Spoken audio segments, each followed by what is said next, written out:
Welcome back to Indian store. మల్ cotton fabrics అయితే post చేసి చూపించాం కదా, ఈ మోడల్లో స్టిచ్ చేస్తామని.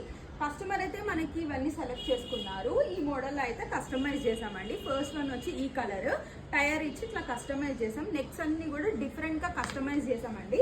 ఇవన్నీ కూడా అబ్రాడ్ బోటిక్ కస్టమర్ అయితే తీసుకున్నారు.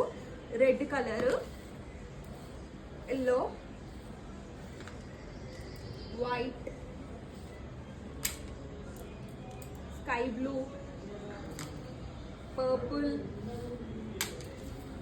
బ్లాక్ లోనే 2 ఉన్నాయన్నమాట. పిస్తా green, light lavender, mix of wine shade and dark purple. ఇవన్నీ కూడా ఒకటే కస్టమర్ అయితే తీసుకున్నారండి. అబ్రాడ్ బోటిక్ కస్టమర్ అనమాట. ఇలా మీకు కూడా ఎవరికైనా కావాలంటే వెంటనే ఇన్స్టాగ్రామ్ లో మెసేజ్ చేయండి. ఇవి వచ్చి మల్ cotton with embroidery work flowers. Thank you.